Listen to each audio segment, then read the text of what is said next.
Hi Sir August, this is my question. What bartending training have you had?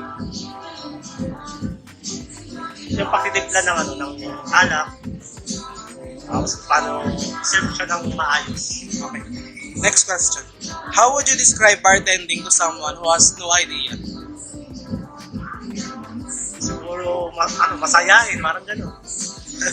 Para hindi siya Okay. Last question. What would you do if you suspected that an underage person was using a fake ID? So pag nakita namin na parang may siya, alanganin kami, minsan pinapatawag na lang namin yung magulang or birth certificate. Okay. Kung nag-alangan kami sa ID. Okay, yun lang. Thank you. Hello, Sir August. Good evening. I am Geneva Bantugan, who will be the first one to interview you. So, I have a few questions here. My first one is, what are your most unforgettable experiences in bartending? Yung dumagsa yung tao, tapos nagtimpla ka ng maraming alak, siguro yun ang hindi ko makakalimutan na nagsabay-sabay yung order. Grabe po yung experience also. For the second question is, how did you start your career in the industry? Nagsimula ako sa pagiging OJT ng bartending sa Paris Point Avenida.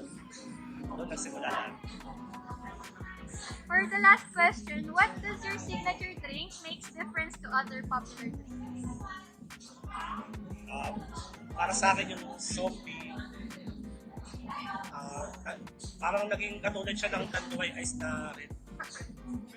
Parang yun ang gusto ko. So that is your signature drink, the zombie. Soapy. Thank you, sir. Hello, sir. Good evening. I am Vincent Cataroja, and these are my questions for you. As a professional bartender, have you ever encountered a moment when someone with the same sex approaches and gives mixed signals on you? Bilang isang bartender, nagbigay ng motibo si customer, siguro entertaining ko para bumalik siya. So, yun lang ang gagawin ko. Okay. Question number 2. Out of all the drinks, alcoholic or non-alcoholic, which one is your top favorite po? Cocktails. Cocktails talaga. Cocktails. Last question po. We all know that as a bartender, you receive tips from different customers. Can you please share to us how to balance salary and also the tips that came from the customers? So, kailangan talagang balansin yung tip tsaka yung sahod. Kasi, ang tip, yan ang service namin para mabigyan kami ng tip. So, yung sahod naman, yun yung pang-araw-araw na pangangailangan. So, bale yung tips sir, yung extra na lang Extra. na pag may kailangan ganito, yun na nagagastos. Thank you po. So hi sir, I'm Balunan Hani. So I'm going to ask you some questions. So the first one is, we all know that this kind of work is also difficult, but who inspires you the most to continue with this kind of job?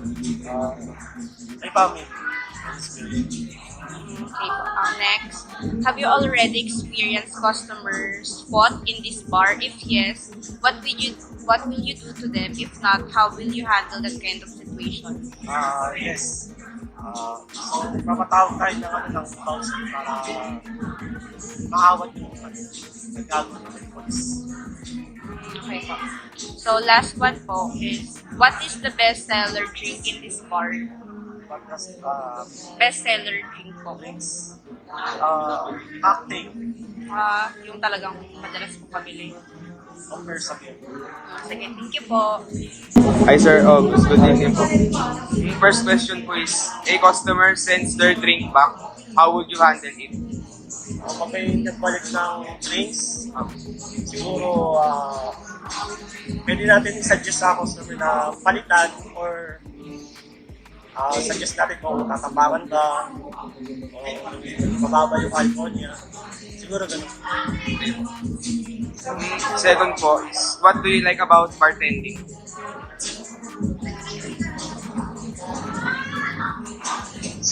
Bartending, napakilala ko siya siyempre.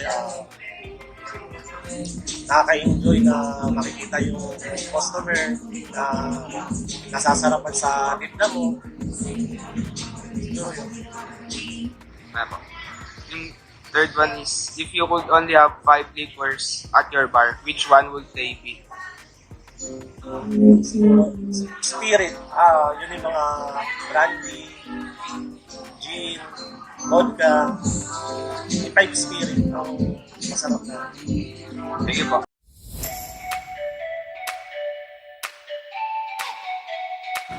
Good day, Sir Wendell. I'm Balloon and Honey, and this is my reflection of our interview last time. To be honest, I'm not that satisfied of what the bartender has answered on our questions, but I understand because I felt that he was not ready that time.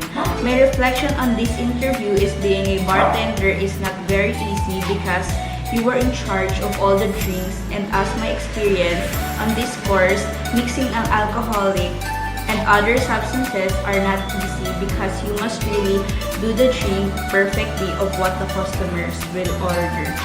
And after this interview, if you really want to be in this kind of job, you must first learn and memorize the cocktail drinks and other alcoholic drinks. For his first answer on my question, I have reflected on how I see myself with his experience in the bar. I have learned that even the most crowded times in a bar as a bartender could also be memorable even with the pressure because, of course, the service must be quick. And for the second one, I was really expecting more of his answers since I wanted to know more, but still, I took note of it because when starting in a job, it will always begin in OJTs and in other places for experience. For his last answer, if I ever am going to be a bartender in the near future, I'm yet excited to make my own signature drink just like him who knows why it was unique and to know the difference from the other drinks being usually served. The answer that were given to us is very informational because we will know some of the basics and the do's and don'ts in bartending. Good day, Sir Wendell. My name is Kenji Rosario, and this is my reflection about our interview. As a hospitality management student, we will want to become familiar with the typical components and slang term used in the bar and cocktail recipes, as well as the necessary mixing methods like shaking, stirring, and muddle. They also provide warm and inviting customers service and to provide your guests with the best experience as possible. Good day, everyone. This is my reflection to my interview to Mr. August.